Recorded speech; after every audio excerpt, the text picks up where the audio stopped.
This is where the Sendy comes in. What do? I have a plane ticket to California and I have all my belongings. Makes sense. We just pack them up and go to California. What are you going to do when you get there? Don't know. Figure it out when I get there. That's what you do. But I've always been that way. Like, I'm like, you jump, like, literally I would jump off a bridge and then I would think, I wonder how deep the water is down there. And then I had an administrator from the school call me and say, well, if he's tardy again, I'm going to call CPS. I'm going to call the police. That's what she said. What? And I said, good. I hope you call the police. Wow. You can send them straight to my house and maybe they could help me get these boys ready in the morning because I'm here by myself and I could really use a hand.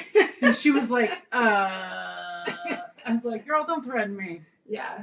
Ain't gonna work. Send them right on over. Yeah. Send the whole squadron. I need all the help I can get. Yeah, for real. You take this one, you take this one, you take this one. No kidding. I'm going to go take a shower by myself today. For the first time in 100 years. I might even go pee all alone today, too.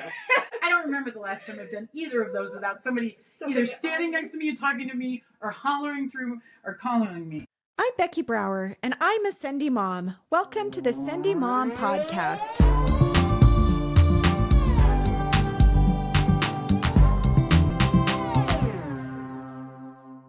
Welcome to the Sendy Mom Podcast. We are excited to be back here. I'm here with Marci Morrison. Hi. She is a new friend. Yay! I'm so excited. I love new friends. I know, for sure. And I met you through Sherry Gavin, our mutual friend. She said, you have got to talk to Marci. She is an incredible She's Sendy my mom. hype woman. She hypes me up a lot. I appreciate her so much. I think that is just who she is because she does the same. She's my hype gal. I'm like, hey, Sherry, I need a little hyping today. She's like, I got you.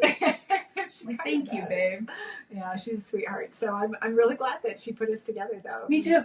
We've had some good conversays. And yeah, for sure. Looking forward to kind of getting to know you a little bit better today. So yeah, I'm excited. Yeah. So as I don't know a ton about you, you've got 4 kids. Is that right? Or 5? We have 7 kids, actually. Oh yes, because we have a his, mine, and ours. That's right. Okay. So and full-time mom, you've done that for. I started being a full-time mom and not working outside of the house when my current husband and I had our first child together. Okay. And what were you doing before that? I was actually a director of marketing for a large tech company. Okay. And then before that, I did sales for international, like, mining equipment and oil rig equipment.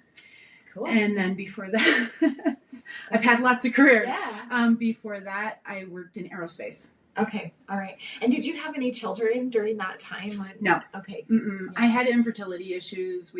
With my first husband, we tried a lot, and I lost quite a few babies.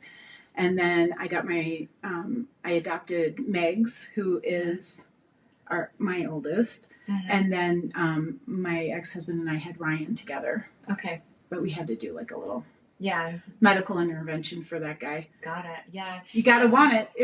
Well, that's what I was going to say.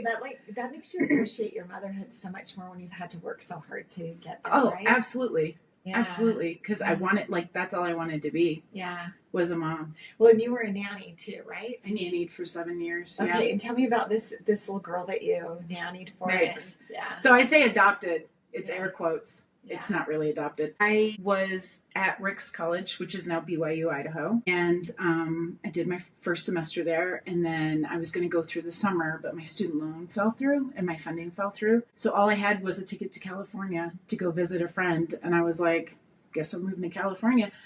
I didn't have any money, so I packed my stuff up and I just went to California. Wow. And I ended up getting a live-in nanny job, and Megs was 3 weeks old. And I had Megs and then their 2 sisters, and I lived with them. That was it. I was a smitten kitten from the second I held that baby. Oh. I was like, you shall be mine. How did the parents feel Schmeagle. with that? They were quite happy with having that co-parenting kind of. I mean, I was 19. Sure. Yeah. So it's like, you get what you get with a and 19-year-old. And they were kind of probably used to that, having nannies. They had nannies, yeah. And then, I don't know, she was the third. So it was kind of like, I just kind of picked her up and would go do things, even when I didn't work for them anymore. Like when the next nanny came in, because I got married and I was starting careers, and I would still pick Megs up and we'd go do things. And I was 10,000% in on that kid. Wow. And so she would come every summer When we moved to New York from California, Okay. she would come in the summer and hang out with us. And then, actually, I just got to see them yesterday. So they were up for a festival here in Utah. They live in Las Vegas. So we get to hang out. And, my biological kids don't even know, the whole, they know the story of Megs, but, Megs is just their sibling. Sister. They don't. Don't even realize. Yeah. And you grew up in Syracuse, New York, right? Well, near Syracuse. I grew up in Rome. Yeah. Okay. All right. We lived in the country. I grew up on a farm. All of my mom's family is farmers, dairy farmers. That's who we come from. Ours was just a self-sustaining farm. Okay. So we just did pigs and chickens and sheep and How did you like that? Stuff. I loved it. You did? Okay. I loved it. I absolutely loved it. I think it was the best thing that could have happened to me. Yeah. What kinds of lessons did you learn on the farm? I think farm life can be tricky. It can be hard because there's a lot of responsibility that goes along with that. Absolutely. Yeah. And I think it taught me a lot of responsibility. It taught me that you can't just give up, because if you quit doing what you're supposed to do, something's going to die. Yeah. A plant or an animal or... so you can't just be like, I don't feel like doing that today. Yeah. That chicken didn't ask to be here, so you got to take care of it, you know? Yeah. And that's really interesting, because that does kind of teach you from a very young age to be responsible. And sometimes that's a bit of a hardship to because your entire life then, everything that, I don't know, do you feel like you kind of put that responsibility on yourself for other things in your life? 10,000%. I'm responsible for everybody. Yeah. For a long time, that's the way I felt. And that's how, but do you enjoy that? Do you like feeling like, I've got everything under control? Yeah. Yeah, it's not even control so much as it is just making sure that I take care of the people around me. Yeah. Because I'm the oldest of 4. Okay. And so, with my parents, and they were working several jobs, times were tough at our house. Yeah. So my dad would work 3 jobs at a time. He never didn't work 3 jobs as far as I can remember. Yeah. And my mom, he tried to keep it so my mom could stay home, but once in a while she would have to work just to make things work. It's just life, right? That's so I was in charge of the kids. Right. Right. And the farm. Love it? Did you love watching your younger siblings? Yeah. Yeah. Yeah. That's kind of how I was too. I remember really, people would say oh, that's a lot to have to take care of so many younger kids when you're young, and everything. And I loved those babies. I loved my younger siblings so much, and and I couldn't imagine why any parent would ever want to let go of this baby. Yeah. I just want to snuggle him and I'm hold the him same all the way. time. Yeah. Yeah. So, but it didn't feel like a burden either, no, though, right? Exactly. It was just yeah. Okay, this is what we do.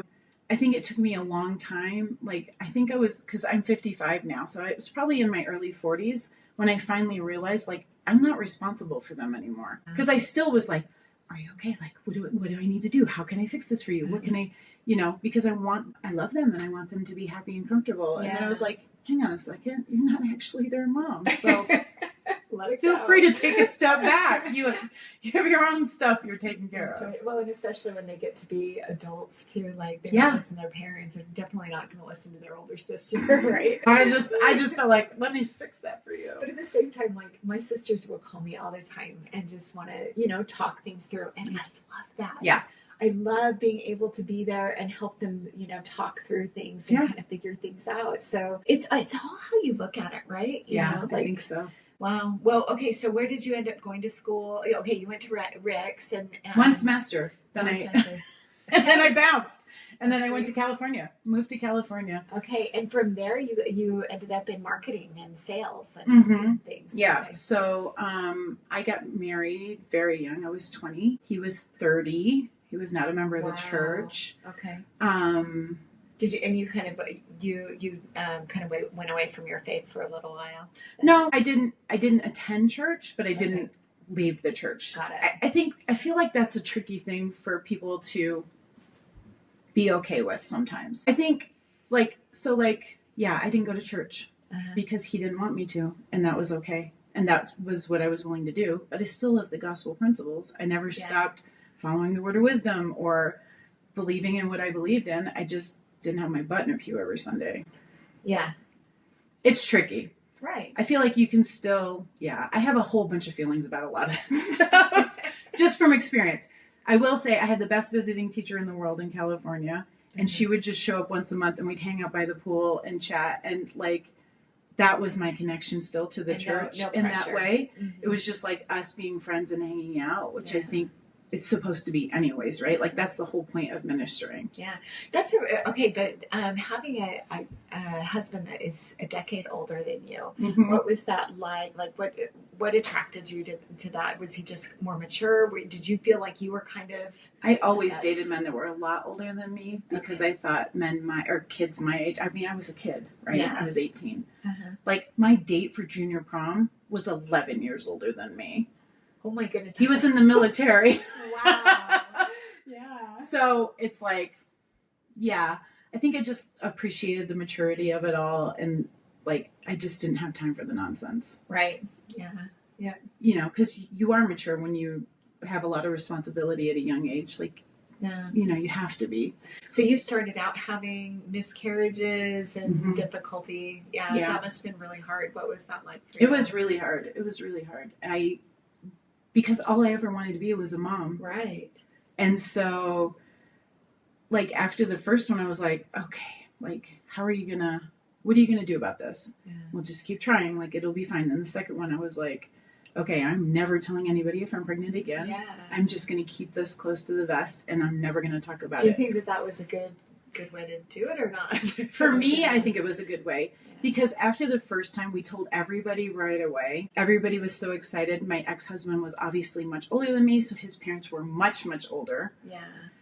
And it was going to be their first grandchild. Right. And I could just see the devastation when I had to go back and tell them I'm not pregnant anymore. So then I was carrying the burden of my feelings. Yes. About losing a child. And I also felt like I was carrying their feelings about losing the child because I felt responsible. Because society doesn't, I mean, I think it's better now, but it was the early 90s. It was different. You know, there wasn't a lot of people talking about it and there was a lot of kind of almost guilt and shame associated with it. Like, I kind of felt like that's the only reason I'm here is to have kids. So why can't I even just do this one thing right? You know? So it took kind of a hard turn for me. I was depressed a long time, but I also think it let me like figure out who I was. Right. Okay. So tell me about that process of kind of figuring how, like you have to kind of get down to this really low place. And sometimes it takes, you know, like this identity crisis really because you felt like this was who you were and then all of a sudden that's kind of taken away. You're not going to be that. Who am I then if I you know so how did you go back to finding yourself? I think a lot of it, I had Meg still the whole time, which was great, right? So that was kind of my outlet. So I had like a mothering outlet. Yeah, and you were in California. So I was in California. Close to her. Yep. We lived right down the street. We lived in the same town. Okay. I still got to see her. And so that was, I think that helped a lot for me. Yeah. But also just learning to be okay with where I was. Okay. And being like, okay, this is what it is. Yeah. Like, it is what it is. And so who do you want to be?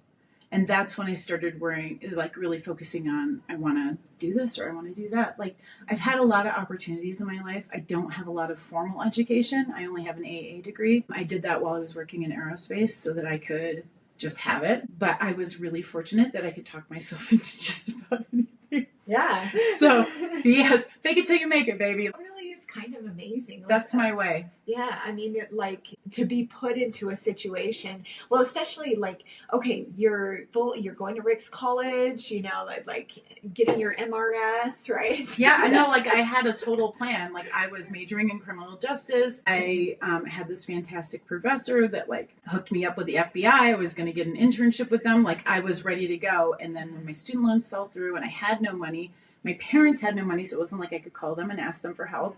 And so I was like, okay, this is where the Sendy comes in. What do? I have a plane ticket to California and I have all my belongings.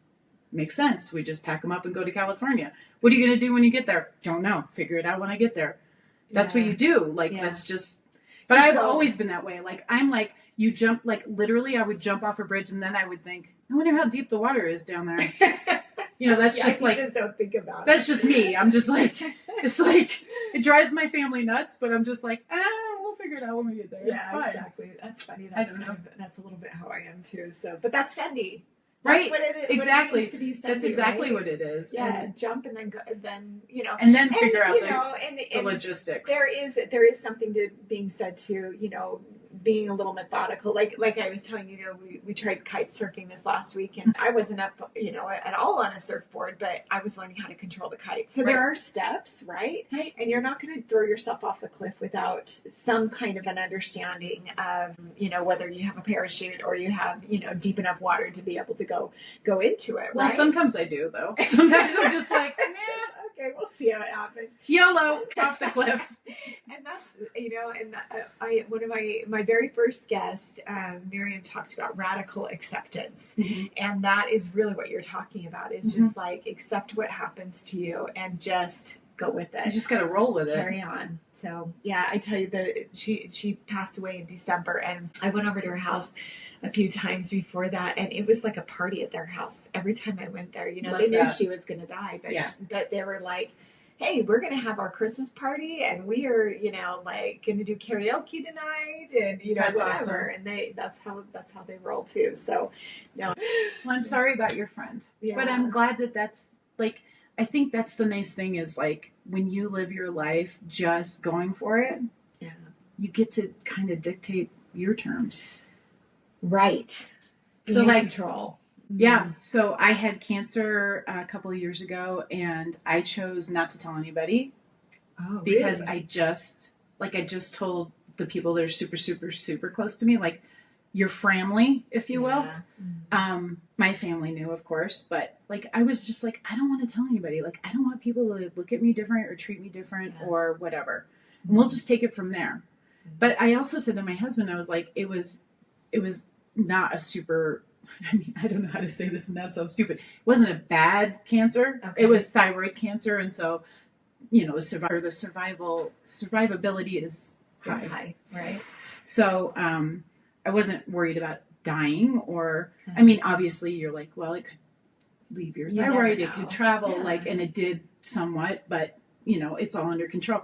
But for me, I was just like, it is what it is. And how much, you did chemo? And I didn't have to do chemo. Okay. I did radioactive iodine is the treatment for what I had. It's a high dosage pill of radiation that you take, which then obviously has its own side effects and does its own thing. But it wasn't like it was your outward appearance didn't really change too much during that time. So. I mean, I had lumps in my throat, and now, I have like this little divot because there used to be an organ there, but it's not there now. But yeah, I mean, it was... So it was something that you could kind of hide. More or less. And it was around COVID. So I think you and I had talked about that. Right. Like, we have special needs kids. We have one that's particularly medically fragile in some ways.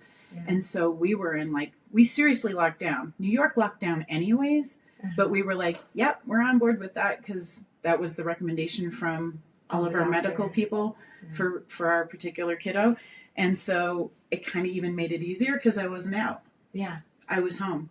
But we didn't tell the kids. So we have 2 kids that are autistic. I was like, I don't want to even tell our older son who's in his 20s. I was like, I don't want to tell him because he'll perseverate. He'll do research. He'll figure it out. He'll get worried. And there's no reason for that. Yeah. So your son didn't even know. Well, we told him just before I went in for surgery. Okay. Yeah. So that he knew. And then did he get hyper-focused? So ironically, no. Okay. We were sitting on the couch. I was like, buddy, I just got to tell you something. And this is what's happening. And he went, oh, okay. Can I leave now? And I was like, yeah. It's kind of crazy what they choose to fixate on, right? Yeah. I mean, he's super smart. He's has a genius level IQ. And so I never know what it is. What to expect with him. I know. Let's go there. Let's talk about your autistic kids and what that journey's been like for you. Finding out that they, when with the diagnosis and what caused you to, even seek some sort of diagnosis. Yeah. So of my 4 biological kids, all of them have something going on. Mm-hmm. So my oldest has ADHD, which in the early 2000s, not a lot of people were getting diagnosed still. Right. And so, yeah, I was like, oh, okay, so this is what it is. I just don't typically get ruffled about things. It's not my personality. Is any of this in your family history? at all? So, interesting story about my family history. I do not know my biological father, and I have no idea what that part of my genetic makeup is. Okay. So, to answer your question, I don't know. Yeah. Maybe, maybe not. Who knows? But, so my oldest son has ADHD, and that just came with its own things, right? It was like figuring it out. We tried modifying diet. Because there wasn't a lot of information. Right. Okay. I think it was like true. Not a lot 2001 when he was diagnosed with it. Mm-hmm. And so it was like, okay, so what do we do? Like, cut out dyes, take a holistic approach. Okay, well, that kind of works great. Or we'll How do old was this. he at the time? He was like 4 or 5. Oh, okay. And so, But it was really apparent that there was something there going was on. something. Because if you've ever been around someone with ADHD, Uh-huh. if it's severe enough, it's like bing, bing, bing, bing, bing. And you're like, dude, like, this is Slow like down. next level. This is like, I'm all for energy, bro. But like, slow it down. could I peel you off the wall? That'd be great.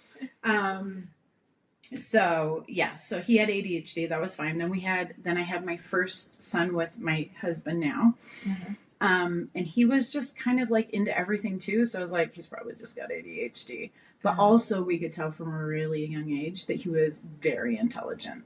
Okay. Like he would want to do things that you're like, you're 4. Like I remember we were in primary one time and the teacher, one of the sisters was teaching about how there's different books and like how we have a Book of Mormon and the Bible and how it can, they can help each other and whatever. Mm-hmm. And they work together. It's not like one's better than the other. And so she had other kinds of books and how these other kinds of books can help each other. One of them was her daughter's AP chemistry book from high school. And Aiden was like 5 at the time. And I don't know why. He just saw that and he was like, hey, can I borrow that book? And she was like, sure, Yeah. like little kids, you're like, yeah, sure, dude, like whatever. Like he's never going to read that. He read that book from cover to cover. We had so many conversations about that book at the dinner table. Really? Luckily, my husband's a genius. Uh-huh. So they were just going at it. I was like, I'm just going to eat my food over here. Like, I am no genius. I am not a book smart individual, and that's okay. I have other talents. Like, all of my kids are smarter than me. I tell them all the time, and it's not a disparaging thing on me. It's just a fact. Right. Like, I can common sense my way out of almost anything, but they're wicked smart. Yeah. Well, and you need both, right?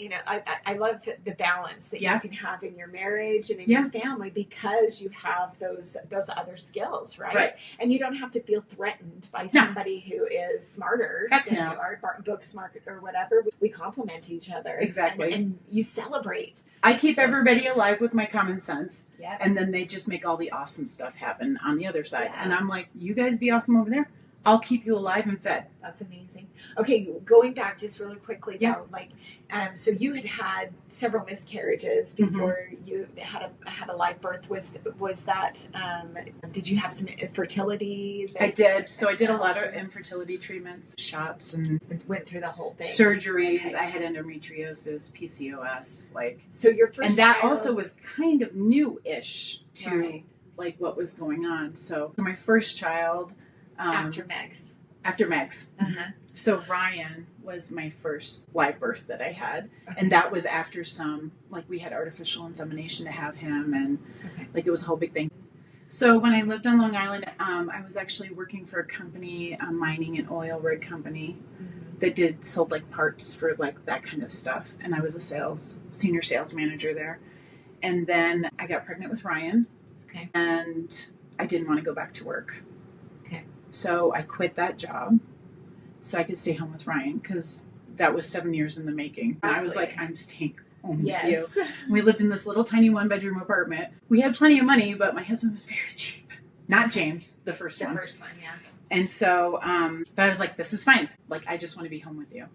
And then one of my colleagues at my previous job was married. Her husband worked for the job that I got next. Okay. She decided I couldn't be happy staying home. Thank you. And sent my resume to her husband, who then gave it to his bosses. And they were like, oh, we want to interview her for a marketing position because they had a marketing position opening up. And so I went in and interviewed for that with no intention of taking the job. It was like, I didn't want to disappoint my friends, so I'll go for the interview. But there's no way I'm going back to work. Like, I'm loving this. And I walked out with a job. Because you can't say no. Because I couldn't say no. But it was actually perfect. They let me work from home. Okay. And I just had to meet them once a week at night. Yeah. And we would all meet at a restaurant and just like do our meetings. And then. And you were able to be home with your. And I could be home with Ryan. Baby. Which was great. Yeah. So did you feel like that balanced everything out? Did you feel like you were okay doing that? I did. Mm-hmm. And actually, I think I didn't realize that I loved working so much. Like, I like having that kind of an outlet. Yeah. And it's nice to have your own money. Yeah, it kind of is, right? Yeah. I don't know. Like, I stayed home with my kids the whole time because we figured that my husband could make a lot more money than I could. And otherwise, well, and at the time too, there wasn't an opportunity like that. Like, working from home was not really normal. Nobody was doing it. Yeah, exactly. So that's kind of it was great like gig that you 1998, 1999, I was working from home. Who does that? Yeah, exactly. Well, I work for a tech company.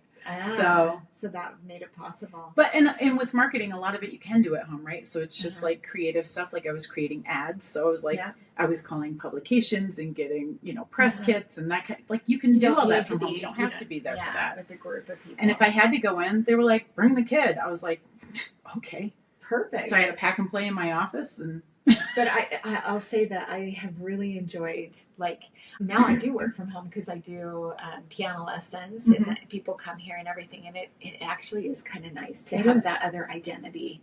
Like I love being a mother, but there's other parts of me too that I like to develop. So, and that's great. And it's good for your kids to see that too. I think so. Yeah. I think it's really good for them. Yeah. I know they put a lot of focus on stay-at-home moms, especially in our culture. It's very common to be a stay-at-home mom. Right. But it's also okay to not be a stay-at-home mom. Exactly. It's okay to have your own thing. And it's okay. Like, your kids are going to be fine. Right. In fact, in some ways, they're better. Like, I mean, my kids are so proud of me for doing this podcast. Of course. They look at it and they're like this. Because what a great example you're setting for them. Yeah, like you're a Sendy mom. Right. Yeah.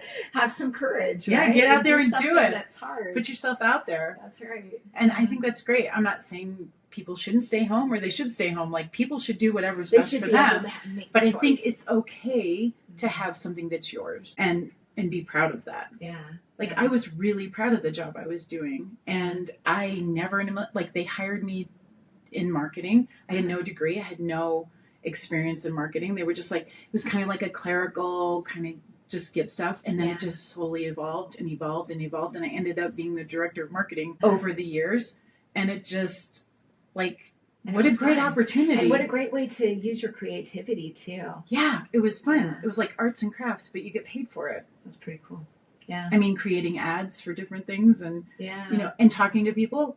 I could talk to people all day long. I talk to everybody. My kids are always like, how do you do that? Like, I have my people at my grocery store and I have my people at McDonald's and I have my people at Target. Like, I have my people. Like, you have to have people. It's important. Well, and maybe that's why, too. Like, you might have gone crazy just, like, being at home with the baby all the time. Yeah. Really having the baby to talk to.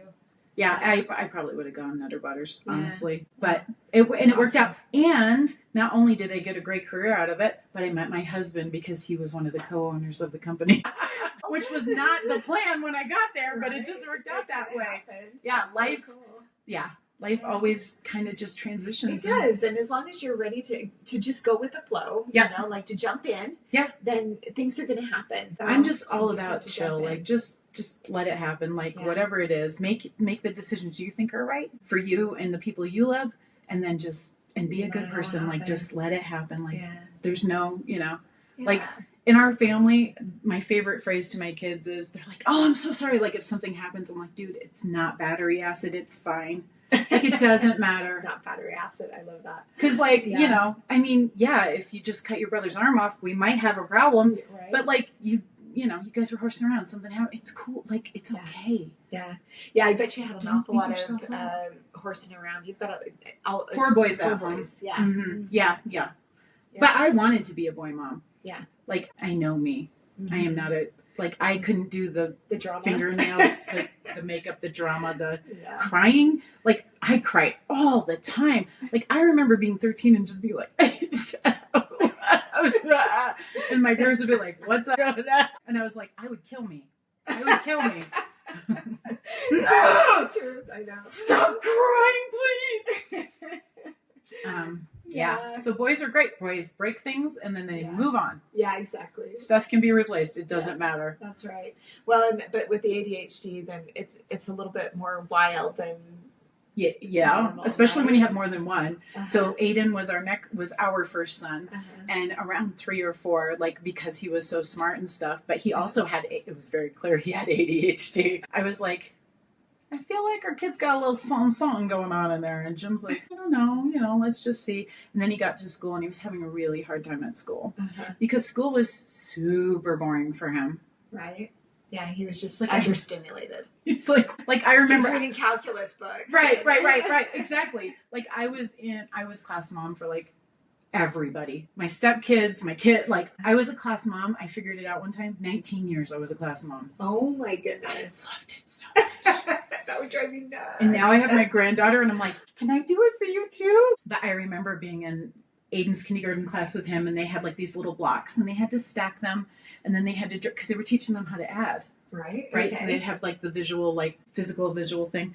And so he was like, this is the dumbest thing ever. He's like, I am not drawing 4 blocks in the back of that truck. The answer's 4. I'm like, okay. And that was the beginning. And that's when I was like, okay. Second grade. Next level. Yeah. First grade, I get a call from his first grade teacher. She's like, I just want to let you know, we did a poem today about the groundhog. It was Groundhog's Day. The brown groundhog. She's like, I just have to let you know, Aiden went through and crossed out every place it said brown and wrote green over the top of it and then colored his groundhog green. And I was like, and in my head, I'm like, oh yeah, he did. And she was like, I just want you to know, I think that's awesome, but other teachers might not think that's so cool. And I was like, but it is flipping awesome. It kind of She's is. like, it is awesome, but you know, just be aware. These parameters, like they have a certain expectation. And that's when I knew it was going to be a problem. And it was. School was really hard for him. Really? He is not.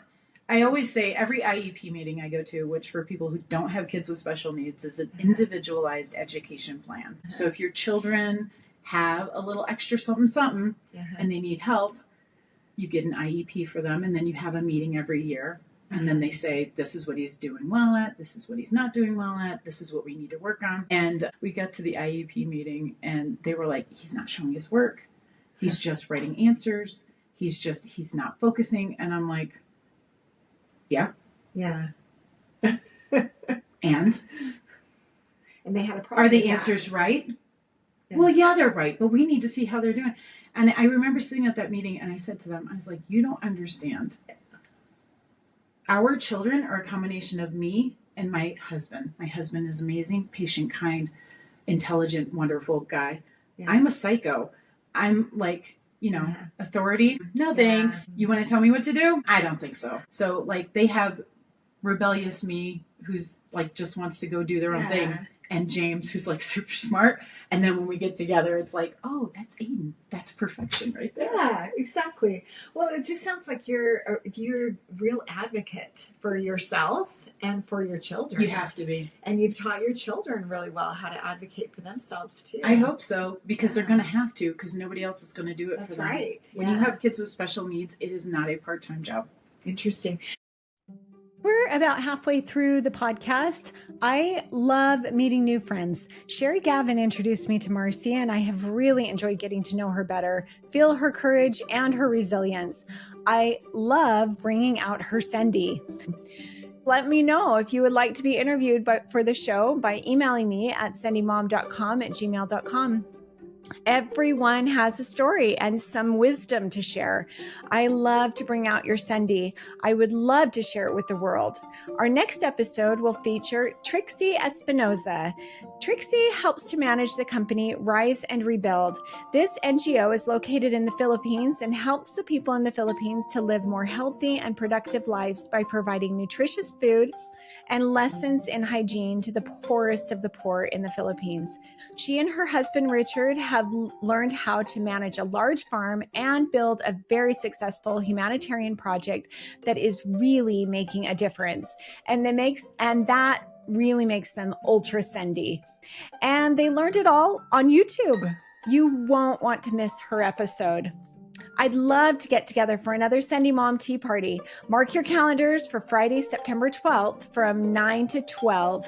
This will be held at my home, so please let me know if you need my address.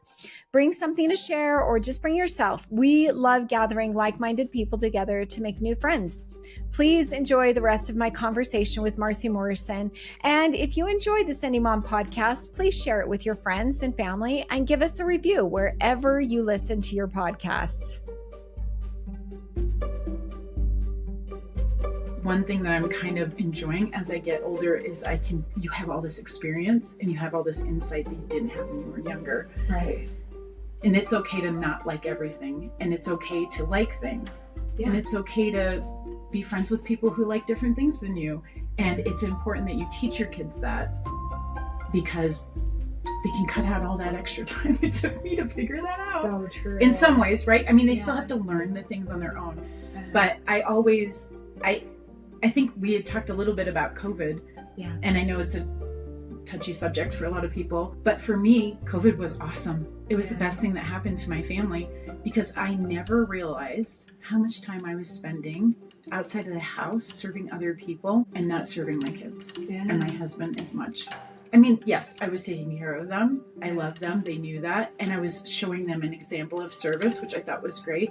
But literally, I was making meals. Like, if I was making less than 2 meals a week, it was like a slow week. Yeah. Crazy. And if I was not watching somebody's kids or throwing a party or doing something for someone, and my kids never said anything to me about it, but I didn't realize it until COVID hit, and I couldn't do those things anymore. And then I was kind of like, what do I do now? Right. Like, and then I was like, oh yeah, they're right here. These people need it too, just in different ways. What are some things, like maybe some traditions or things that you do to serve your family that you've kind of found that you like to do together, maybe? Or we do everything together. Our family does everything together. Like, Ryan married his wonderful wife, Kelsey, who is the best daughter-in-law. I totally hit the jackpot with that. They live literally 3 minutes away. They bought a house 3 minutes away from us. But like, every Sunday we're together, and we have friends that come every Sunday for dinner, and that group's just getting bigger as families change and people move away. But I think for us, we just like doing everything together. We play games together. We watch TV together. We watch movies together. We go on our pool. Like, we boat.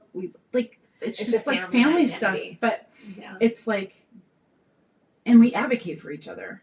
And I think that's important, because the world's hard, especially when you have kids with special needs. And, they don't get invited to things, and they don't get included in things, and they don't always, I mean, sometimes they do. I shouldn't say they don't. Very rarely have my 2 kids with autism ever been invited to things. And likewise, our family does not get invited to things, because I think people feel like, I don't really know I don't know what's okay or what's not okay, or I don't know how to deal with this, or I don't know. And I've had people say, I don't know anything about autism. And I'm like, okay, cool. Ask me any question you want. Right. Like, ask me. I'm happy to tell you, but also recognize my experience is very different than everybody else's. That's true. Even autistic kids are very different from each other. It's not going to be the two I have are night and day. Right. Yeah, so tell me about them. So James is my first child, and he's 22. So he's on the spectrum. They call it high functioning autism, or they used to. I don't know. They have levels now. Yeah. I haven't kept up on it. I'm just trying to keep them alive. Doesn't matter what level you are, dude, you're you. But he just recently started college, which is tricky for him, because he's the one I was saying, like, it's so mundane for him. Yeah. And jumping through hoops for him is just like, why? But he also works for our company. My husband's on his 11th startup in the tech community. He works for him. He does like software testing, and like, he can just do all these things. That's great. Yeah. But our company's out of our house. So if Aiden can, do 2 hours today, great. If he can do 6 hours tomorrow, great. If he can't, he doesn't have to. A traditional job's probably not going to be for Aiden. Got it. And that's okay. Yeah. You'll take his genius when his genius comes along. When he is emotionally able to do it, or, because they get overstimulated and they have you have good days and bad days like everybody else, but for them, it's very different. Right. He has what's called sensory processing disorder. Okay. So anything that touches you, you hear, you see, like it's all the senses, right? It affects all your senses. So. Is there anything they can do for that to like calm those? They do. I mean, they do some therapies for that kind of stuff. Occupational therapy helps a lot. Okay. But he has had to learn over time how to kind of deal with it. Okay. And it's crazy. It's like I explained it to his teachers once. I said, he gets up in the morning, he has ADHD, so there's a squirrel running around in his brain. Yeah. And then he puts a shirt on that has a tag in the back that feels like somebody's driving a knife through his neck. Yeah. And then, the pants are scratching or the shoes or whatever, and the seam on your socks makes you want to cut your foot off. And welcome to the day, Aiden. Yeah. Yeah, that's hard. So let's give the kid a little grace. He'll get to school when he gets here. Yeah. And I think that's where I've kind of been blessed, because I'm one of those, like, we'll get there when we get there. We're doing the best we can. If our best isn't okay for you, I'm sorry. But that's who we are. And well, maybe that's where you've learned a little bit of your advocacy too, is because you've had 100%. To. Yeah. Yeah. And I will fight for the people I love until I'm a bloody stump. Like and I've had, for the kids, you have to, because they can't advocate for themselves. Right. Yeah. But like in middle school, they were like failing Aiden. Aiden's never seen a report card. Huh. He doesn't need to. No. I know who he is. He knows who he is. Yeah. They're like, oh, he's getting hundreds on all of his tests, but he's not turning his homework in, so we're giving him a 50. I'm like, cool. I don't care. Huh. Because I realized one day, my husband and his last company traveled between 40 and 48 weeks a year. Wow. So I was, for all intents and purposes, a single mom during the week. Yeah, that's hard. And then, he was home on the weekends. Mm-hmm. And so I would go into these meetings, and I realized when one of these IEP meetings, I was talking to them and they're telling me how they're going to fail him, and New York State has no child left behind. So it doesn't matter if he fails, they're going to put him in the next grade anyway. And I'm figuring all this out, and I'm like, okay, so I'm fighting with my son, who's like 12 at the time. Uh-huh. I'm fighting with him every day to do the 2 hours of homework or whatever. Uh-huh. Yeah, I'm not doing that anymore. And they were like, no, he has to do his homework. And I'm like, no, he doesn't. And I'm not damaging my relationship with my child. Yeah. Just so what I can. So you can say criteria. He did 2 extra hours of work that he doesn't need to do because it's stupid to him and he already knows how to do it. If he's getting 100 on his test, why do you care? That should be enough. Yeah. So from that moment on, I was like, no. And they're like, yeah, but you have. I'm like, I don't have to do anything. Yeah. And neither does he. And they probably were like, okay. And P.S., he'll get here when he gets here, and we're doing the best we can. And then I had an administrator from the school call me and say, well, if he's tardy again, I'm going to call CPS. I'm going to call the police. That's what she said. What? And I said, good. I hope you call the police. Wow. You can send them straight to my house, and maybe they could help me get these boys ready in the morning, because I'm here by myself, and I could really use a hand. And she was like, I was like, girl, don't threaten me. Yeah. Ain't gonna work. Send them right on over. Yeah. Send the whole squadron. I need all the help I can get. Yeah, for real. You take this one, you take this one, you take this one. No kidding. I'm going to go take a shower by myself today. For the first time in 100 years. I might even go pee all alone today, too. I don't remember the last time I've done either of those without somebody either standing next to me and talking to me, or hollering through, or calling me. Yeah. Knocking on, hey, Mom. I don't even close the door anymore. What's the point? They're just going to open it anyway. Oh, my goodness. Well, you got no help. You've gotten no help with these boys. Well, my husband's amazing. So he is like, I could not do anything without him, because honestly, he's the one that keeps me standing. Yeah. Right. And do you have a nanny or somebody that comes in to help you at all? No. Or it's just you're doing all of this? Yeah. Wow. Yeah, that is a lot. I have friends, right? Yeah. Obviously, we all have friends who want to help in whatever way they can. Yeah. I can't explain it to people. Yeah. Like you're in it and you can't really. And sometimes maybe the support comes from just encouraging words too, validation. 100%. Yeah. 1,000%. And I have been blessed with the best of friends. Yeah. And they've always had my back. Right. They all live in Utah now, which annoys the crap out of me. Sorry about that. Just standing there like, where's my people? My husband has a thing in business that he calls your circle of excellence. Okay. And so my friends are my circle of excellence for me.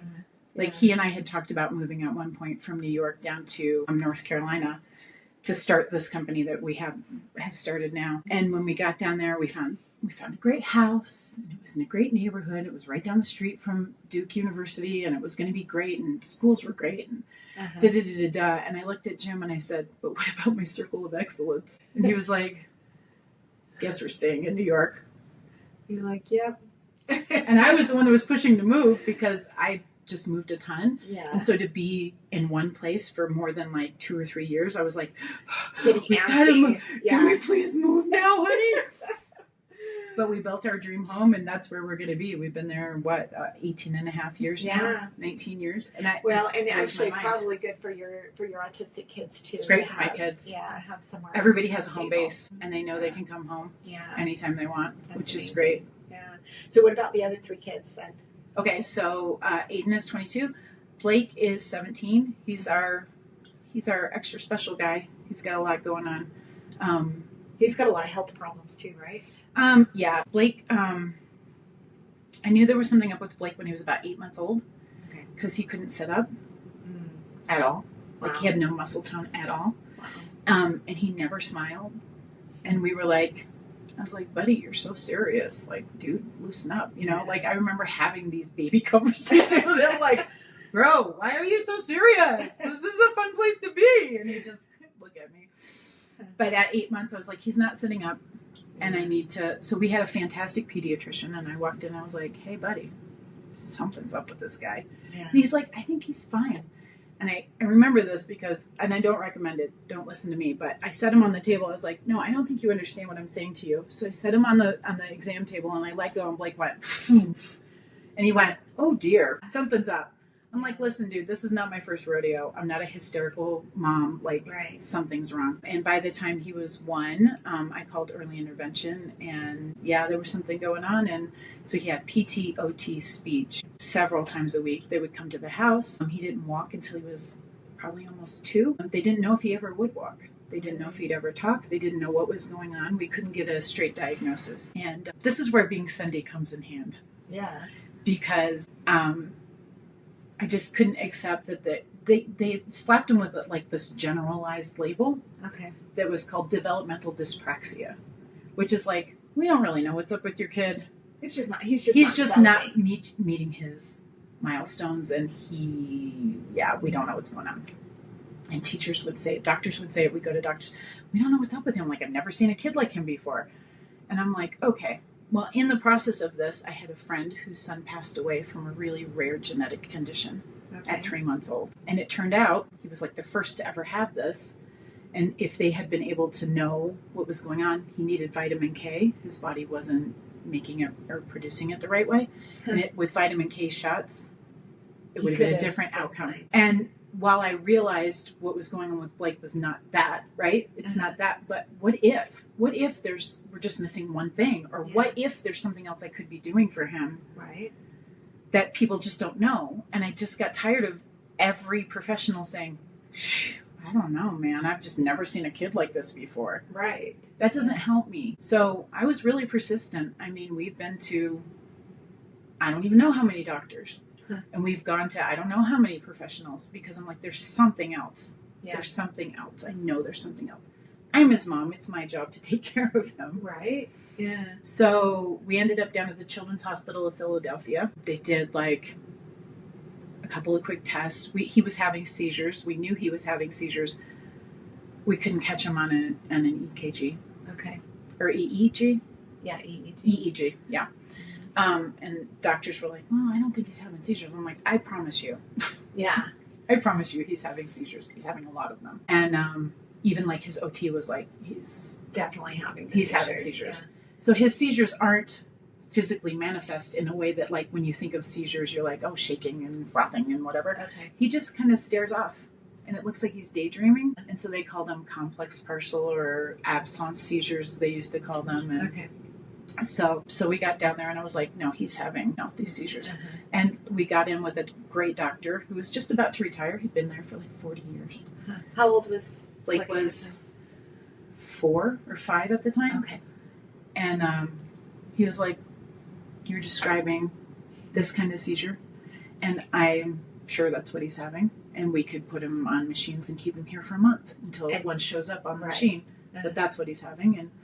And I finally felt like, okay, good. Some validation finally. Validation finally. Yeah. And, but then I was like, but there's something else going on. Mm-hmm. And so we took a break for a while because it was really wearing on Blake to constantly be at the doctor's. Yeah. I knew it was time to take a break when Blake woke up one morning and said, Mommy, what doctor today? Oh. And I was like, oh no, buddy. What did I do to you? So I said to James, yeah, we gotta take a break for a little while. Mm-hmm. But persistence paid off, and CHOP came through for us, and we ended up getting in on this trial that they were doing for genetic testing that had to do with autism and stuff. He was finally diagnosed with autism. I kept telling his developmental and behavioral pediatrician, he's autistic. Uh-huh. He's like, he's not. I'm like, I really think he is. Yeah. I really think he is. And I pressed and pressed, and they finally did the test when he was 6 years old. And the doctor actually called me Christmas Eve. And it was the best Christmas Eve to ever. Apologize to me. Yeah. He's like, I'm really sorry. You were right. He's autistic. Mm-hmm. And I said, yeah, cool. Anyways, have a good Christmas. Bye. And he was like, you're not upset? And I'm like, why would I be upset? Like, yeah, I knew he was autistic. I just need somebody to say, he's autistic so that we can move on. Yeah, because exactly. You can get help in school once you and have you can that get diagnosis. Right. Yeah, exactly. Right. I was like, I knew he was autistic. Yeah. Right. Uh-huh. So now I've got 2 autistic kids. So what? Who cares? They're still awesome. Right. Yeah, and you're still going to work with them. Doesn't change how I feel about you. You're just and then you've got all the help from the state and from the schools mm-hmm. and everything to actually get him what he needs. Because developmental dyspraxia, they were like, oh, bummer, he's developmentally delayed. Like, okay. Yeah. But now autism, now people are like, oh, wait, he's autistic. What can we do to help you? And I'm like, thank you very much. Bro, where were you? Like, I needed this the whole time. But, so then we just kept kind of doing this thing through CHOP. And then it came back, I guess it was like 2 years ago, maybe. He has a super rare neurological condition that only had a number allocation, didn't even have a name. It was DLG4, and he has a protein that just got flipped. Interesting. And one of his that's what's caused a lot of his medical problems. That's what's caused everything. Wow. And of the 17 traits of this particular DLG4, or now they call it Shine syndrome, he has 15 of them. Wow. Of the 17. Okay. And he's one of the older, he was only the 54th person in the world ever diagnosed with it. That's incredible. So what is it? So it's just this protein has flipped, and so it causes developmental delays. Autism. I can't remember all of them. Elongated, fingers, arms, that kind of stuff. He has super long fingers, but not I've seen pictures of some of the other people, their faces are super, super long. Okay. And they're still figuring it out, right? It's still new. Brand new. Wow. But it was just okay. Lucky him. And the doctor said, they brought in a geneticist, Jim and I are sitting there and I'm like, okay. And they're like, DLG4, this is what it is. These are the traits. These are the ones that we've seen that Blake has. Are you guys okay? And Jim and I were like, yeah, he's still our kid. Yeah.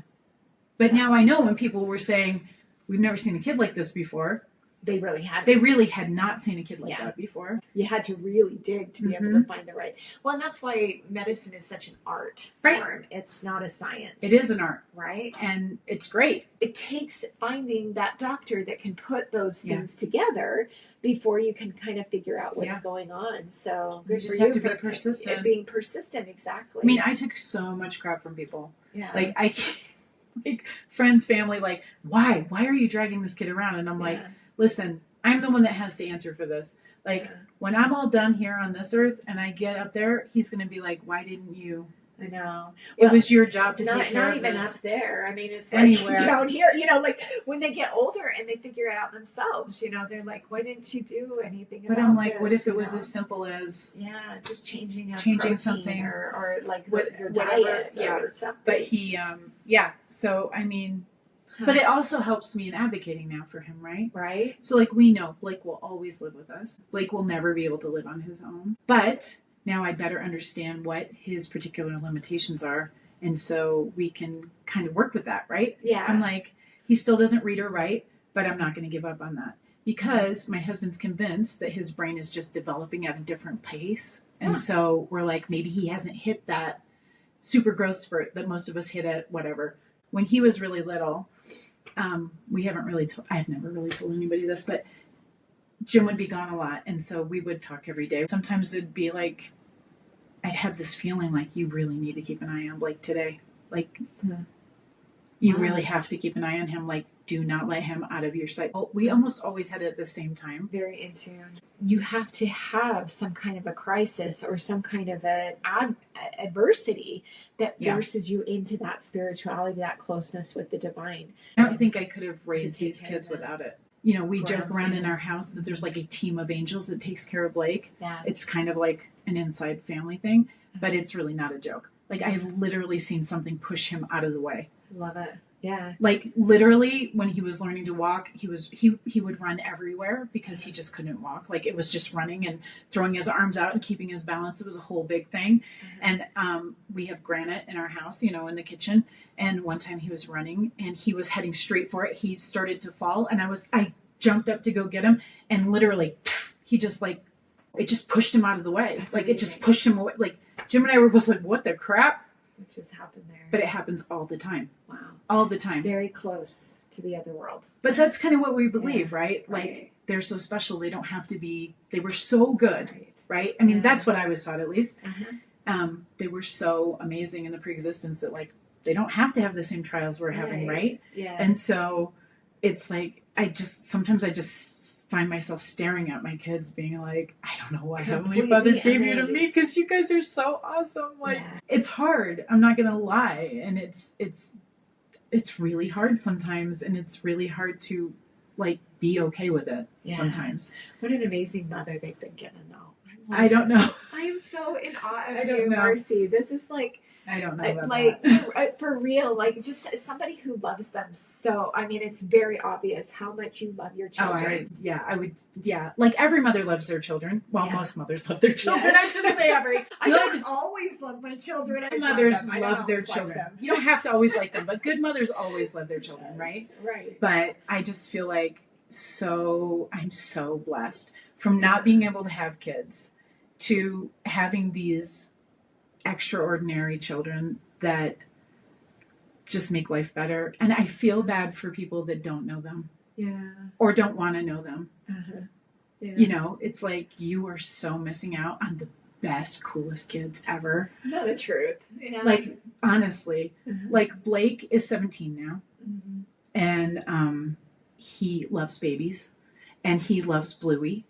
And he wants to go to Australia because that's where Bluey lives. And I'm like, bro, maybe one day we'll go. We might not run into Bluey, but we can go. But he can trash talk you. And if you're not a strong person, you would walk away crying. Well, and that's another thing, I guess, with autism, too, is like they don't really show as much emotion. So that's really because you have so much love for them. Do you feel it reciprocated? 10,000%. Really? Okay. Yeah. Aiden is the sweetest, kindest, most generous person I've ever met. He's just like his father. He is so sweet. And I always say to Jim, I'm like, I hope we can find him a great girl because he will be the best husband ever. Like, he's just so sweet and so kind and really interested in what people have to say. Yeah. Like, it's just, and he's huge. The guy's 6'5". No, I hit the autistic jackpot. And we always joke around that it's the house that autism built. Because my husband's actually on the spectrum as well, which we found out when we found out about Aiden. Yeah. Aiden was 9 when he got diagnosed, and the doctor was like, and by the way, guess where he got it from? Somebody in this room has a little sprinkle of a little something, something. And I was like, she's like, no. ADHD? Yeah, yes. Autism. I was diagnosed with ADHD when Ryan was, actually, when he was 4. The doctor was like, and by the way, I was like, oh, okay, it doesn't matter, whatever. This is who I cool. am. Yeah, I mean, we're a crazy family, but, you know, it works. We just work it out. That's it's amazing. fun. I love it. And then we have Van, who is neurotypical, 15, amazing, awesome kid, patient to the nth degree. Yeah. Oh. I often say to my husband, like, I always I'm always worried about him. Like, I'm always worried, like, am I giving you enough attention? Am I spending enough time with you? Because I know I'm not. Because well, you can't limit any child, but especially if you've got these others that receive. And I always say, like, Van's raised himself. Yeah. Because in a lot of ways I feel like he has, because I haven't had that ability to just give him that attention. My kids, Heavenly Father gave me my kids in a very specific way. I had Ryan, and then 5 years later I had Aiden, and then 5 years later I had Blake, and then Van was 2 years after that. But we struggle. I had surgeries, like went into medically induced menopause 3 times. Like, it was a lot. It was a lot of stuff. But when we had Aiden, I remember Jim and I were not married when I had Aiden. Okay.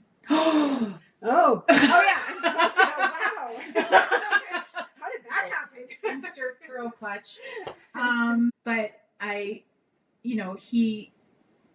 said to him, they wanted to do all this testing because I was like, well, okay, that's interesting because age. So was that just happened then? Just happened spontaneously. That's crazy. They told me I would never be able to have kids without an intervention of some kind. I had just gone through being put in medically induced menopause. I had surgery. They didn't end up laparoscopy, hysteroscopy, DNC, like the whole thing, cleaning out all the junk. Right. Okay. Keep me healthy, so I'm not in like all this pain. Put me into medically induced menopause. Got off of that, and they were ready to start me on another med. And my doctor was a friend of mine, and he was like, "Hey, I need you to take a pregnancy test at home." And I was like, "Okay." And he's like, "I know, just you have to do it. Like, yeah. It's the law. I can't put you on this next med." And I was like, "Okay." So I do it at home, and I'm like, that can't be right. Go to Target, get 6 more. 6 more. All 6 are positive. Houston, it must have been a bad box. Houston, we have a problem.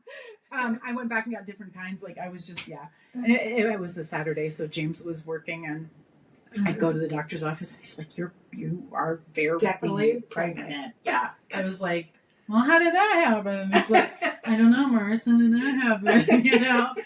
But, yeah, so it was just, it was crazy and amazing. But I remember, because I think it was 32 when I got pregnant with Aiden.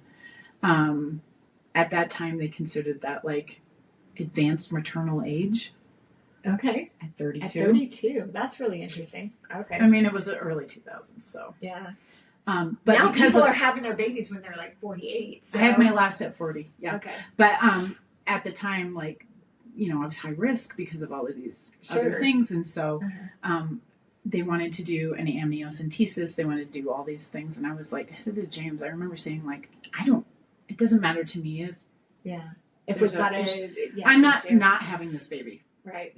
Yeah. You can be in or out. That's cool. You do you, boo. But I'm not. This is mine. Like, this is my baby. Yeah. And he and I were actually just talking about that recently. He goes, "Remember when you said to me, in or out, this is my baby." He was like, "But remember when you're like, it doesn't matter. Like, it doesn't matter if they have special needs, or it doesn't matter whatever."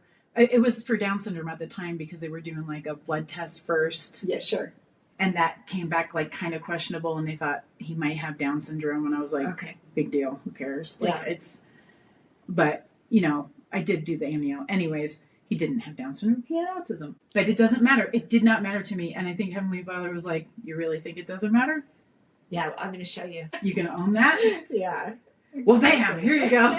Exactly. But it really didn't matter. It really didn't matter. I actually did go to school. I ended up in California going to school for special education. That's what I had decided I was going to do. Wow. Instead of criminal justice, I was like, okay, like what I want to do with criminal justice is going to take me away. Yeah. And I don't want to do that, so I'll do SPED, and that'll be great. And then I get these kids, and I'm like, that was the I literally lined myself up.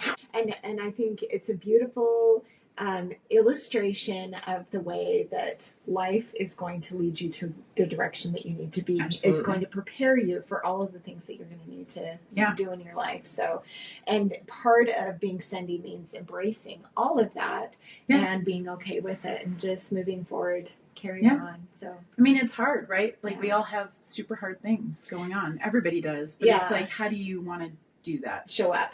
Yeah. Do you want to wallow in it? Mm-hmm. Sure. I'm going to wallow in that for a minute. Absolutely. There's some grief that's there's associated. These steps, right? Yeah, absolutely. And the grief hits you at weird times when you have kids with special needs. Yeah. I was at a wedding in Saratoga Springs at the temple this weekend. And we're sitting in the temple, most spiritual, like I'm just feeling all this love and awesomeness. And then the bride and groom walked in. I'm going to start crying. And the groom is my best friend's son, and he's the same age as my son. And it just hit me, like the grief, right? Like you want to be so happy for them, but I'm like, I don't know if my kiddos are ever going to get to experience this. And that's so sad. It's like a loss, right? Yeah, absolutely. But it doesn't take away from my happiness I felt for them. Absolutely. But, you know, that's the cool thing about being in the temple when you have those moments. Yeah. It's just like Heavenly Father's like, it's going to be okay. It's going to be okay. Yeah. And whatever it is, and it's okay. And it's we don't want to be myopic. Right. Right? Open up. And that's what the temple does too. Is Exactly. It opens up your understanding so that you don't have to focus in on those. I find it surprising. I don't visit the temple often, but when I do, man. Hits ya. Yeah. Oh, that's beautiful. But yeah. So what is there anything in your life that you are hoping for in the future, that you're planning for, that you're a little bit scared about doing or would like to do? So we're in the middle of a startup right now. We're almost about to go to market. So I'm super excited about that. And that can be stressful, right? So you're raising money. We did it all with angel investment. So once that goes to market, we start getting a paycheck again. I had an idea for a company I wanted to do. He had an idea for a company he wanted to do. And, you know, we prayed about it. We talked about it. Like, that's our family rule. Like, everything we do, we pray and talk about it. And do it together. And then we have a conversation. Like, and then we jumped into this thing. And it's just, you know, my thing's not going to make money. Okay, what was your thing? So my thing is what I wanted to talk to you about. Oh, okay. So once this is off and running, and we're you know, financially good again, I would love to do a community for people with special needs. And so there's a model of one in the Netherlands that I've been following. That absolutely just intrigues the heck out of me. Okay. What I'd like to do is, because we live in upstate New York, there's a lot of open land up there. I'd love to procure like 150, 200 acres and start small with like a community center that has community things for that you can either rent it out. So it's a moneymaker, right? So you're using it for like dance studios when they want to have a recital or whatever. So that's the money making part of it. But in the meantime, we're having like these kids come and do classes, an art class or a how do you talk to people class, or just, you know, a tea with your friends or whatever it is. Just it's a way Stuff to for get them to get together and have something to do. Because the problem is in our country is you get help until your kid's 22. And when your kid turns 22, it's like, okay, good luck. Hope you make it. Yeah. I don't know what you're going to do with your kid all day, but And for some of my friends, like that's going to be a really big problem. Yeah. You know, they have nonverbal kiddos who are runners, nonverbal kiddos who are physically challenging because they hit or they hurt themselves or whatever. Like doing that full time is so hard. Yeah. It's so exhausting. And so what I'm hoping to do is get like sponsorships from other foundations or something. I haven't figured it all out yet. I know the government gives grants for certain things. And so government grants are great, but also like I want people to buy in. Like I want people to really want to. And would it be an inpatient facility or eventually what I'd like to do is have like a housing community that has like the first floor, very California style, like shops and restaurants and whatever. Not necessarily exchanging physical money for that kind of stuff, but figuring it out in a way that they can take some ownership over that. Like, I want to go to the Italian restaurant today, but also they have jobs. Like they could be a waiter at the Italian restaurant. Yeah, they can clean up or they can stock shelves in the store because everybody has different abilities. Right. Like there's no way that Blake is going to walk out and get a job. It doesn't matter how much job training they give him. He has no sense of danger. He doesn't understand certain things. Yeah. You know, his physical abilities limit him sometimes because he has super low muscle tone. He has tremors. He has seizures. He has, you know, so he always will need someone with him when he's working. Right. Right. But, you know, if there was a community of people, And I'd love to get people, we have a lot of local universities. Mm-hmm. So Syracuse University is 15 minutes away.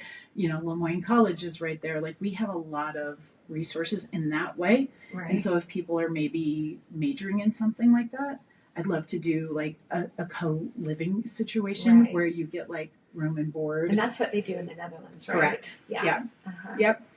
And I had heard of it in a retirement kind of. It wasn't village. a retirement Okay. way. Yeah. Mm-hmm. But works the same. Same difference. Yeah, it's exactly. Just, interact, because then they're able to still interact with. I think the one in the Netherlands was for retirement, but also they dealt with people with Alzheimer's, right? So I it think was like so. Yeah. they didn't have a money thing. System. It was there was no. It was a different kind of system. Yeah. So it's just figuring that out. But eventually, I'd love to have like all kinds of stuff. Like my dreams are. It's just big dreams and one day ability to do it because you are a worker. I think one day it's just it'll be a game changer for the people in Central New York. Yeah, absolutely. Right. I'm really fortunate that I've had a lot of friends and a lot of people that have worked with my kids that are like, hey, like, if you get this thing up and running, count me in. Yeah, for like, sure. Count me in. Yeah. Occupational therapists, well, physical with therapists. your ability to connect it's with like, people, I think you could totally do that.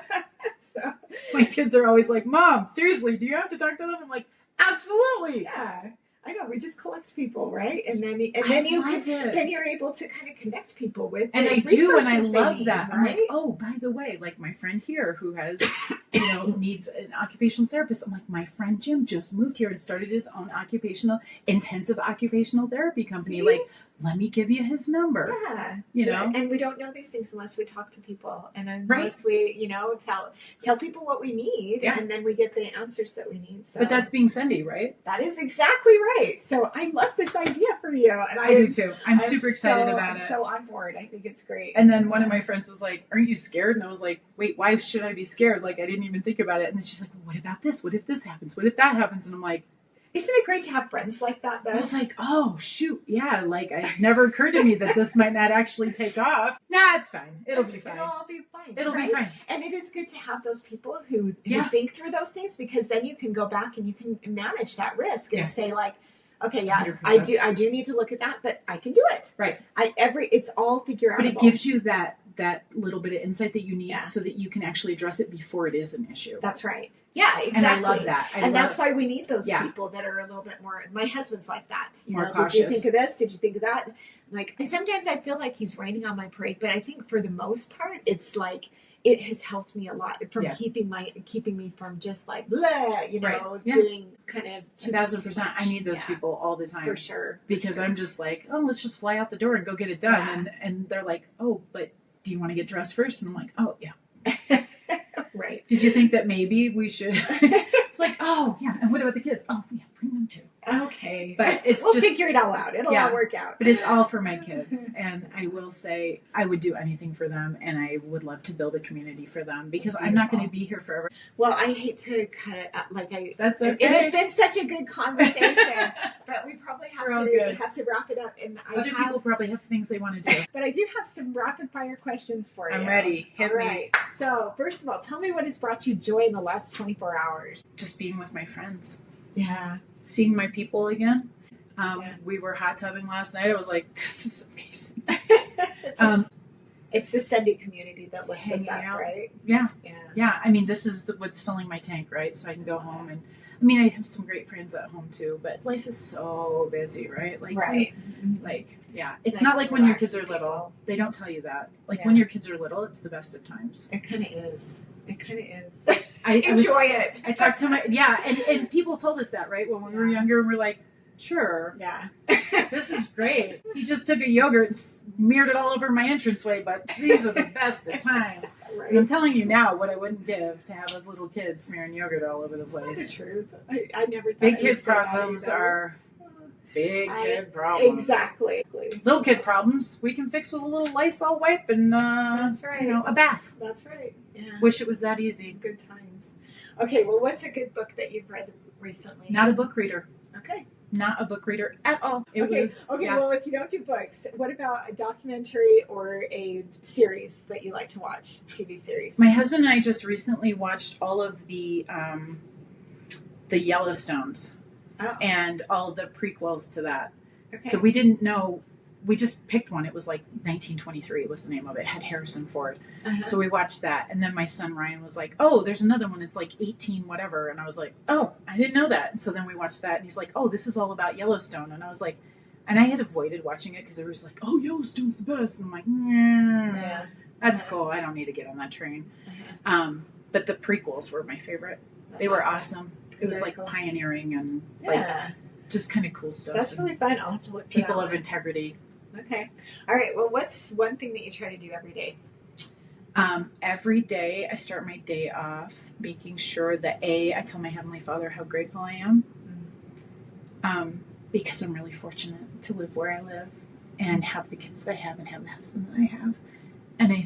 And every morning after that, I tell my kids how much I love them and how awesome I think they are. Because the world is not going to do that for them, and they need to know. Yeah, absolutely. They need to start their day feeling good about So themselves. we all should do the same thing. Yeah. I hope Like- you tell yourself how awesome you are too. Yeah.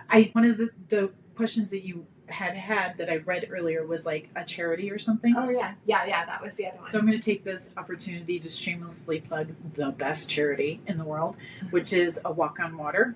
Oh. It's a charity that's run out of California, Southern California. Okay. My friend introduced me to it. She has 2 autistic sons as well, and they do surf therapy. Surf therapy. That's awesome. My kids have been doing surf therapy since 2017, Is that right? and Okay. they do different events. It's all completely not for profit. Uh-huh. Sponsors make it happen. I know Paul Mitchell's a big sponsor of theirs. And what they do is they do huge events Okay. for people with special needs and their families. Oh, fun. And so since we live on the East Coast, they do one on the east end of Long Island, which is Montauk. Uh-huh. And they do one in Spring Lake, New Jersey. And this year, and they added Rockaway Beach in Queens. Okay. And they do one, this year they're adding one down in Jacksonville, Florida. And it's free. It doesn't Wow. cost you anything. You register, you show up, they feed you, Wow. they welcome you. How long is it? It's usually a day Okay. or sometimes 2 days, depending on how much of a response they get and how How the they community have? supports that. We've been doing the one in Montauk forever. We've done New Jersey twice, I think. But the first time I went, you have to understand, I don't let anybody take Blake. Nobody babysits Blake. Like I don't let anybody, like I never would let anybody, like I have to know you. So we get to this event and this guy comes up and he's like, hey, my name's Stephen Lipman. Like, I'm going to take Blake out. And I was like, okay, And you let him go. on a surfboard with my kid. And away they went. And he was just like, hey, Blakey, like, you can call me Uncle Lippy. Like, he's a pro surfer, like this. So I don't know this dude from Adam. Uh-huh. And he just grabbed my kid in a wetsuit, which they provide, Uh-huh. and a life jacket. And Okay. off they go. And I watched my kid surf. Wow. And then they took Aiden, and I watched Aiden surf. And then they took Van, and I watched Van surf. And Van got to be just a normal kid for a minute. That's pretty cool. And it's the most amazing thing ever. I bawled. I don't know. If you don't know surfers, you should get to know one. They're like the coolest people. They're just so chill and so accepting, and they just love it. They're just like, man, let's just hang. Let's do it. And you're Yeah. sitting on a beach with all these other families, and nobody's looking at you like, who's that weird kid, or why is that family so weird, or You're all I don't together. ever notice that anyways. I'm just not Right. that guy. I don't care. You can look at me all day long. It doesn't Yeah. matter. I don't even notice it. We're I all love it. just hanging out. Yeah. And it's the That's best. And beautiful. you meet people that you'll be friends with forever. And this one organization that takes your kids surfing It's for, incredible. an hour or Yeah. whatever the time is, and you're there all day, and it's amazing. So Yeah. for anybody that's Organization. listening that has kids with different needs, I would highly recommend you go to their website. Okay. It's AWOW, A Walk on Water, and AWOW is what they go by. And just check it out, because if you can make it to one of their events, I promise you it'll change your life. All right. What about a favorite vacation spot? We go to Disney World 5 or 6 times a year. We're a Disney family. We're a Disney family. All right. Well, one more question. What do you think I should try next? If you have people in your community that have different needs, like just maybe reach out and get to know them and get to know their families, because being a family with kids with different needs can be a very, very lonely place to be. People are hesitant to invite you over to do things, and I get it, but we're just people too. Yeah. We're just a family, just like your family. It's just sometimes my kid is carrying a baby doll. Yeah. But, and I get it. It can be scary, especially if you haven't been exposed to somebody like that has different needs, or you just don't know that much about it.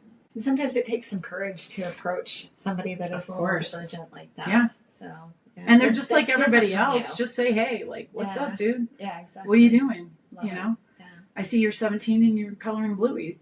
Tell me about that. Yeah. You know? Exactly. Tell me about Bluey. Right? You must be Who's passionate Bluey? about it. And that's the thing about, like especially, ADHD or autism, they're generally very focused on something. And so you can get them talking. If you can start them off on their passion, they'll just keep going. And that requires a lot of patience. And I understand that because it could go on for a while. Yeah. But it's okay to say, that's super interesting. But you know what? I need to take a break from this conversation right now. And I'll be back later and we can finish Talk it. to you. You know, Yeah, like, love it. because we've been here for 6 hours and I don't really want to know that much about Minecraft. Right. Bless your heart. Well, Marci, thank you so much for being Thanks with for me. having me. This has It's been nice talking with you. Yeah, I It's feel super like fun. I've gotten to know, like we're friends. We Yeah, can be friends that's it. forever We're now. done. So When I come now, I'm like, and add me down, Add add Becky add down. Becky too. down. Yeah, I gotta Like, come visit you me. could do the list of people from the top to the Yes, bottom, I love all it. the way through. Yes. I appreciate the opportunity, and I hope if anybody's listening to this that has kids with special needs, they just know, like, you're not alone. There's a lot of us out there. Yeah. And it can feel really lonely, and it can be really hard, and not every day's a great A day, and that's okay. But you know what? Have your shitty day and wake up the next day and make it a better day if you can. That's right. Because a new day is a new day. There's a lot of So people lucky. here. There's a lot of people here that want to support and don't know how to. Don't know how. necessarily. Right. And Yeah. it's okay to say to people, this is what I need. Yeah. Reach out. All of my really good friends, amazing people, didn't know anything about it. No. But I was just like, look, this is what I need. Right. Well, and I hope that is one thing that people will learn from this too. Is like, when you need help, reach out. Yeah. Because Yeah. it's okay. Everybody needs help. Absolutely. And it's Yeah. okay to say, I need you to come I'm sit not with my okay. kids for an hour because I'm going to lose it. Yeah. It's okay to say that. Yep. Absolutely. There's no shame in that. Yeah. Well, thank you so much for sharing you. everything with us. Thanks. And I will. Well, thanks for being with us on the Sendy Mom you. Podcast today. This has been incredible, and we will see you soon. Good. Good deal. In the words of Eleanor Roosevelt, do something every day that scares you.